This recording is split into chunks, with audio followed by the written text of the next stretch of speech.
How to Be a Man Part 2. We'll talk about false confidence, because being a man is all about confidence. People who succeed early in life have a fundamental confidence problem. Their confidence is based only on the external positive feedback of achievement, and they know deep down that achievements are due to circumstance, are due to opportunities and luck to a large extent, if not for the most part. It's luck that gave Adele her awesome voice. No matter how much she'd train it, she wouldn't be the Adele we know without that talent she was born with, right? It was randomness that gave Gwyneth Paltrow her genes that made her so beautiful.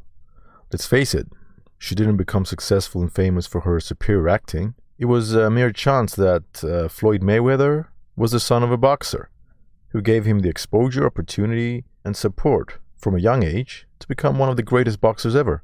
I'm sure he wouldn't be the Floyd we know if he was born to Asian parents in the 40s. Steve Jobs, he wouldn't have created Apple if he was born 10 years later, because he wouldn't capture that short time in history when computer technology was new, untamed, and rapidly on the rise. Others would have filled in those market voids, and then he'd have unsurpassable barriers of entry.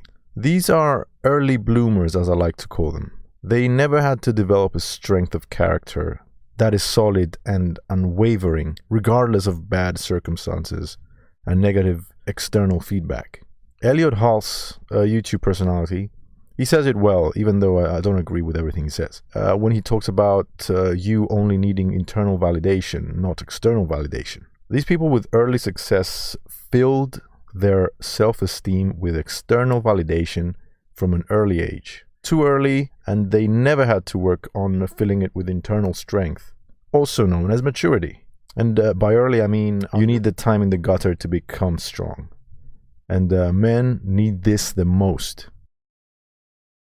It is strength of character that defines a man. Ben Affleck is a good example of how weak a man who always had everything really is. He was lucky enough to be born into a rich, well-connected family. He was endowed with good-looking genes. Friends and women were begging to be around him. Money flowed easily. He never had serious negative feedback. He never had to look inside for validation. He had all the validation he needed from the outside. Then his wife divorced him, taking him to the cleaners, and he became depressed as he couldn't make sense of such rejection. You all remember the sad Affleck meme, right? That was probably the first time he ever felt alone. And he had no sources of internal validation to help him cope. That means that if he and any one of us sat with him at a table, chances are we could verbally push him around like a cat plays with a jiggly toy. He wouldn't be able to cope.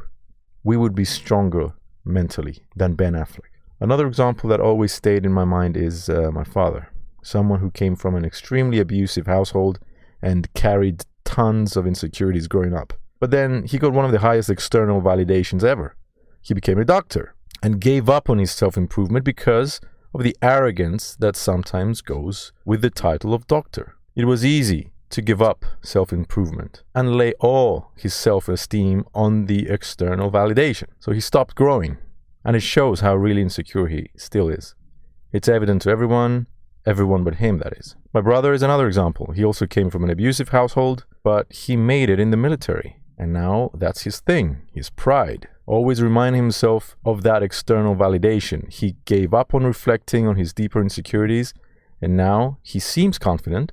But 2 minutes in, you can begin to see how easily offended he gets, how tense and defensive he becomes around alpha males, and how easily swayed he can be as his opinion can be given to him by others, the same ones who validate him. See how that goes? See how external validation comes at a price? So, how do you get internal validation? Well, first, I think you need to be away from external validation for a long time. You cannot strengthen your legs if you use a mobility cart for all your daily movements. You need to be in the gutter. You need to take the pain, just like in the gym. No pain, no gain. Then you need to make it your goal to have a solid mindset, whereby you are okay with your morals, your skills, and your choices, regardless of the shitty circumstances you were dealt. Even if you had good opportunities and you messed up, be okay with yourself and be okay with the immoral things you did as well. Don't dwell on guilt and self-pity, because now you know better. As the Three Doors Down said, your mistakes don't define you, they tell you who you are not. As long as you recognize them as mistakes. When you're okay with who you were, who you are, and who you aspire to be, you must understand that external validation is meaningless. Nobody truly gets you. Their opinions don't matter. Now, for people who have lots of external validation early on, it's hard to give up the indulgence they receive from external validation. It's logical, because you need to let it go and stop valuing it if you truly want to strengthen from the inside. And it rarely happens. Who would want to quit their luxurious lifestyle and become an extreme survival expert out in the wild? They'll never make it because they'll never really seemingly need it. But they will always be weak internally. That's why most child actors become huge failures later on.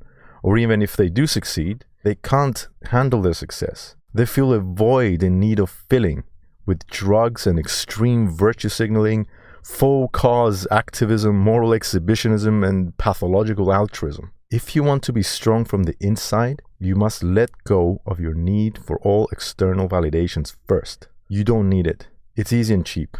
Easy comes, easy goes. Now, internal validation is yours, and no one can break it once you get it. No one will be able to manipulate you with their manipulation tactics and brainwashing, because these tactics, they're all based on the external validation they so deceptively offer you.